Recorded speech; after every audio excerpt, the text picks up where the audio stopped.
Basically, the House has passed a bill that would fund DHS, but take aim at Obama's immigration actions and roll those back. Senate can't pass it because it needs 60 Democrats to get passed. They're not going to get that. And there's some Senate Republicans. Lindsey Graham this weekend said on one of the Sunday shows that, we shouldn't risk a shutdown. We'll get blamed for it. All right, let's get to work. Welcome to MidPoint, former member of the U.S. House of Representatives representing the 16th District of Florida, Republican Mark Foley, and former U.S. Congressman from Pennsylvania, now Executive Chairman of Wexler and Walker, Robert Walker. Congressman, welcome both in. Thank you. Nice I can get away by saying Congressman, it's easy, and there we go. Everybody gets hit on this. I'm going to start with this Congressman here. Okay. It's your fault. It's the Republicans' fault. You're going to get blamed for the shutdown. You guys got to go ahead and do something now. How do you like that? That's what America wants to hear, and they're not hearing it. Well, the president does have a bully pulpit that is a problem for Congress at those kinds of times. But the fact is that I think they're going to get this thing worked out. Before Friday. Yeah, I think so. I mean, I think there are some ways that they could do this. They could pass 5 individual bills. There are 5 sections of the DHS bill. You could pass 5 individual bills. 4 of them would pass easily because they run the department. The 5th is the limitation language, and they could have a real debate then over whether or not Congress has the right to limit spending in the department. Congressman Foley, now to you on this. We just talked about 5 bills here. Wait a minute. This is a Congress that can't get 1 bill passed, and now we're talking about, and I understand you're talking about 4 of them being easy, but the American people will still say, why does it always have to come down to the last minute? Whatever happened to Mitch McConnell saying we're going to get everything done and we won't shut anything down? Well, it's hard when you got 100 senators, 435 congressmen. It's amazing to watch the process. Bob Walker was the parliamentarian for us. He could tell us how to maneuver. It's different now. Many congressmen are free agents. Senators are all appealing to the media, if you will. So when you're trying to corral this many people to get a certain product out, it is very difficult. I feel for Mitch, feel for John Boehner, because everybody's got to go home now with the expectation that they're not going to give in. That's the line in Washington. Don't give in. Don't bargain. Don't negotiate. Well, that's what Washington is. It's a series of negotiations to solve problems. But there's the point. It hasn't worked, though. I mean, I think as American citizens, we all understand that, and we get it. It's not working. It's dysfunctional. It's broken. Who's going to break through and actually get something done here to move this thing forward and get America off the dime? Well, actually, there has been quite a bit of legislation passed through the House, and several of the bills actually have gone to the president for signature. They're bills that were widely popular. The Keystone Pipeline is in the White House hands right now. They may probably won't move anywhere. Well, it may get vetoed. But the fact is that in those cases, Congress is doing its work. But there is a substantial difference with the president over the actions he's been taking unilaterally. The president's really upset about the fact that the Congress unilaterally invited the Prime Minister of Israel to come speak to the Congress. Was that a mistake?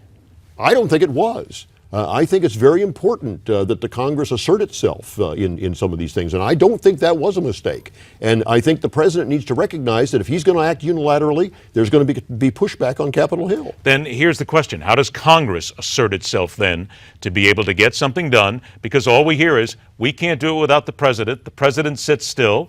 Nobody wants to deal. How do you do it? We have the purse. The House has the purse, and that's the number one way to stop legislation. Then how do you push that purse, Congressman? How do you push it right now? Well, I think they're subject to regular order. They're trying to get it done, as they said, under regular order. That requires consensus. It requires negotiation. But I will tell you, as certain as I sit here, and I think Bob would agree, this bill will get passed. Homeland Security will be funded. But we shouldn't expect members of Congress to obey the president. He wants to assert himself by sticking in legislation that we find unconstitutional. He does not have the executive order to change immigration laws without consent of Congress. So we shouldn't just simply say, sorry, folks, we don't like this ugly theater we're presenting to you, so we're going to give in to anything this man wants.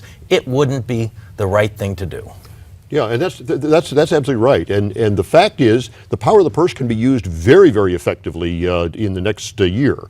Because there are literally dozens, if not hundreds, of unauthorized programs that exist.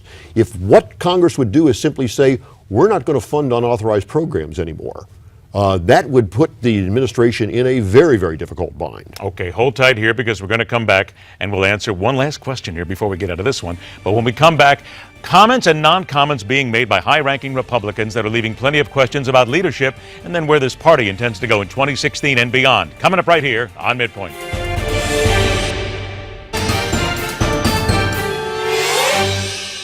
So welcome back to MidPoint, a pair of distinguished gentlemen who at one time made policy inside the Beltway. Former Pennsylvania Congressman Robert Walker is closest to me. Former Florida Congressman Mark Foley at the end of the table. Congressman Foley, I'm going to go to you with this on the first one here. Rudy Giuliani has really lit some people up here in the last couple of days with his comments about the president. Would you agree with the comments he made? Do you think he went too far? I don't agree at all. I don't think it's ever helpful to say something about anyone's patriotism. That's very subjective, and it's not a place to start.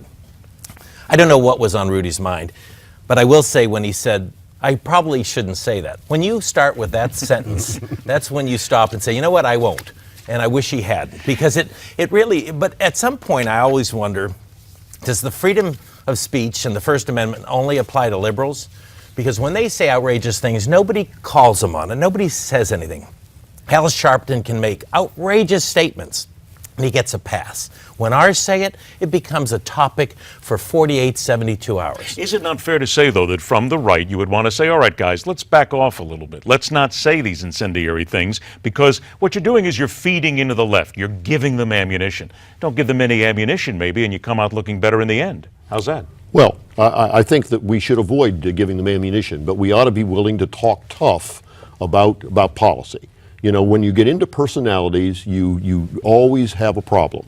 But as long as you talk tough on policy, I think the American people understand it. This is a right-center country, and so if we're willing to really talk about what the facts are and what the truth is in the policy realm, we can actually win the battle in most instances. Okay, then how do we get the American people then to start focusing on the policy and the work that you're doing? Because let's be honest, Americans will look at their Twitter feed, they'll look at Facebook, and they'll look at the quick one-liners and they'll make a decision immediately. How do you get them then to understand what you're trying to do on policy and take them away from these incendiary comments that are just tossers? They toss them off and throw them out there, but people put salt in them. How do you do that? People have to stop using incendiary comments. Quit talking about birth certificates. Quit talking about loyalty and patriotism. Talk about the fundamental issues that make America work. Saving taxes, bringing down deficits. Focus on the American pocketbook, on employment. But anytime somebody deviates and has to bring up name calling, we always get stuck in the mud. It does not help. And America doesn't, they actually like, a little fight, and so they like provocation. But I think right now we're at a time in our history, people want solutions. Name calling doesn't get us there. And I wish Rudy and others would recognize 2016 is right around the corner. A most important election in our lifetime may be this next one. So let's focus on what the president's done wrong. And there's enough to talk about without name calling. What about, please, go ahead. And I'd simply add, part of this is that our leaders and our candidates have to stop taking the bait.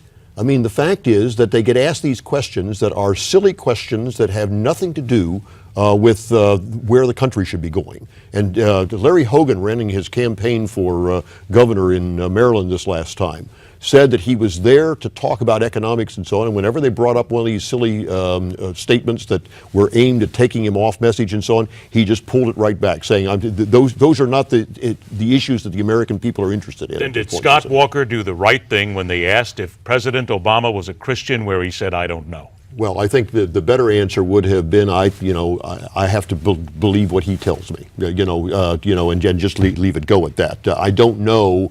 Gives the idea that somehow it may be correct and so on. I don't think you, again, should question somebody's religion. If they say they're a Christian, they are a Christian at that point. Do we just leave it out then? I mean, there's some people saying religion has no basis in politics. Others will say, wait a minute, politics is based on religion in many ways. But what business is it of mine to judge your faith? I can't measure whether you're a solid Christian, a partial Christian, a great Jew, or a Muslim. I can't do that. That's not for me to determine. That's for you and your rabbi, you and your priest. Someone else should do that stuff. I should wonder, are you governing the country under the rules of the Constitution.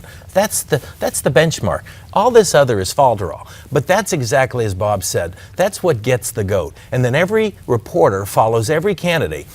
Jeb Bush, what do you think about what Rudy said? Scott Walker, what do you think about? And they take up days and days at a time when Jeb or Scott should be talking about what they've done in Florida, what they've done in Wisconsin, how they've changed the rules of labor, how they've made their economy stronger. That's what the people are yearning for. And the real question, the real question on the president right now is his entire foreign policy based upon making a deal with Iran? That's the fundamental underlying problem that we aren't talking about, and we should be. And just think, the selfie will get a lot more attention. Yeah. Every single time, right? Congressman, I want to thank you both for being here today. It's been a pleasure. Please come back again. By the way, real quick, one word. Who's leading in the GOP field right now? Who do you think? Jeb, I think, is leading right now. He's not clearly ahead, but he's leading. Jeb from you? Jeb Bush. Jeb Bush, okay. 2-0. Now we got it on tape. He's got a strong start. There we go. We're cooking. Congressman, thanks so much for being here today. Nice We appreciate it. All right. Black History Month forces every American to rethink where we are as a nation and where we have yet to go. And one of the most influential African Americans joins us to ascertain the president's role in driving this discussion, where we question everything on MidPoint. Next.